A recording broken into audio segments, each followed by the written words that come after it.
Assalamualaikum warahmatullahi wabarakatuh.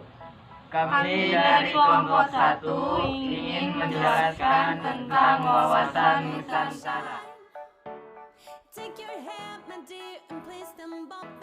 Ruang lingkup wawasan Nusantara.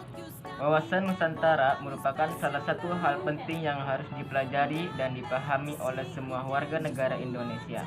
Dengan wawasan Nusantara, maka sikap saling menghargai di antara perbedaan akan dapat terjaga, sehingga terwujud persatuan dan kesatuan bangsa Indonesia dalam keragaman yang ada. Berikut penjelasan mengenai pengertian, hakikat, dan aspek wawasan Nusantara. 1. Pengertian dan hakikat wawasan Nusantara.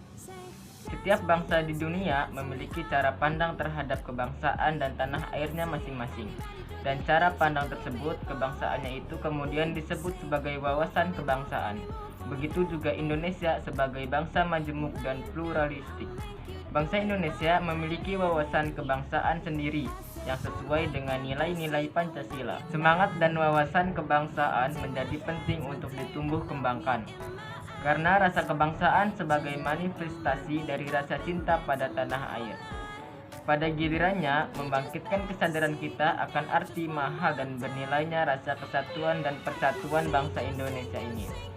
Latar belakang wawasan Nusantara sebagai wawasan kebangsaan Indonesia dilandasi oleh ideologis konstitusional, kewilayahan, sosial budaya, dan kesejahteraan.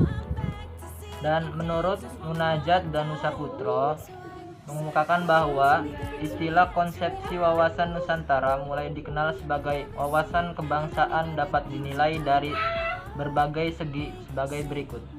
A. Dari segi ide, gagasan, dan cita-citanya. Konsepsi wawasan Nusantara aspirasinya terkandung dalam semboyan Bhinneka Tunggal Ika yang ditetapkan dalam Peraturan Pemerintah Nomor 66 Tahun 1951. B. Dari segi asas negara kepulauan.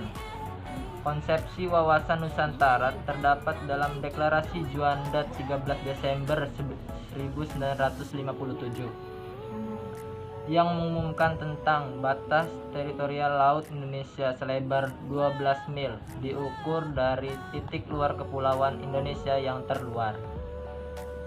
C. Dari segi nama. Konsepsi wawasan Nusantara pertama kalinya dicetuskan dalam seminar Hankam 1 tanggal 12 sampai 21 November 1966 yang kemudian dikukuhkan dalam Raker Hankam tanggal 17 sampai 28 November 1967. Pada saat itu, istilah nama wawasan Nusantara yang kemudian menjadi wawasan kebangsaan Indonesia mulai dikenal. D. Dari segi perumusan dan penjabarannya. Konsepsi wawasan Nusantara mulai dipakai sebagai konsep yang harus melandasi ketahanan nasional Indonesia. Terjadi di Lemhanas pada 10 November 1972. E. Dari segi perumusan dan penetapannya.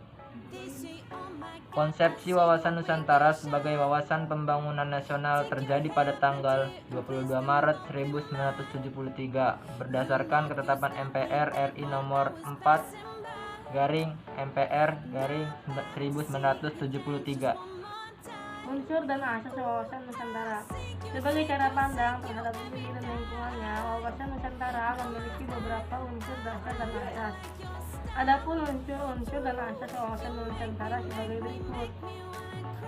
A. Unsur dasar wawasan Nusantara.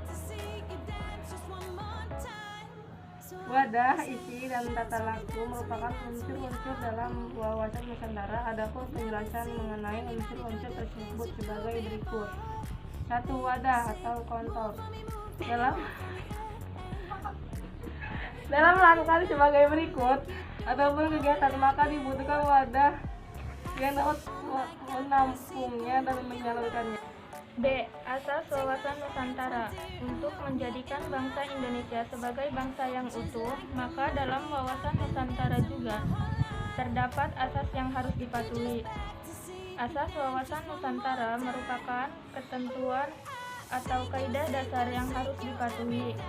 ditaati, dipelihara, dan diciptakan demi tetap taat dan setianya komponen pembentukan bangsa Indonesia terhadap kesepakatan bersama. Terdapat beberapa asas wawasan Nusantara. Berikut asas wawasan Nusantara tersebut. 1.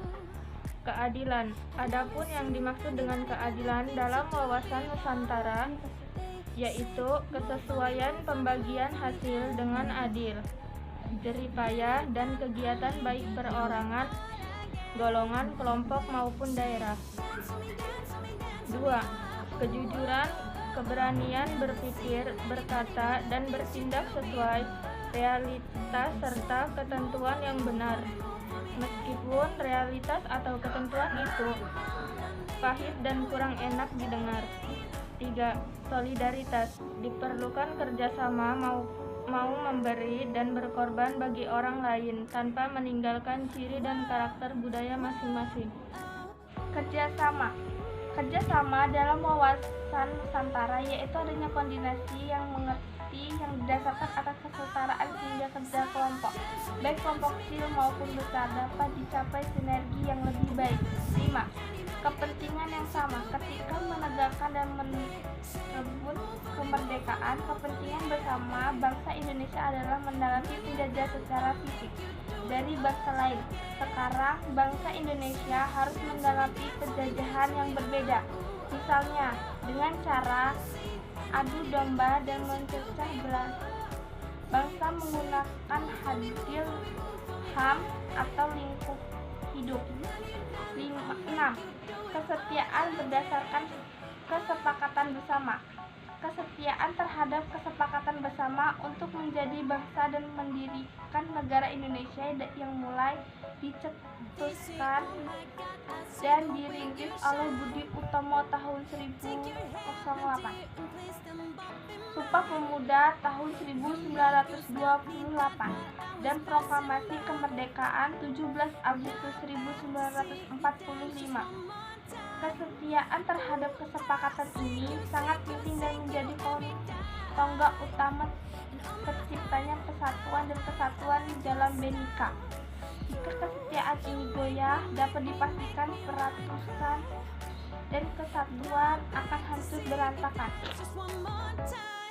So I say, dance for me, dance for me, dance for me.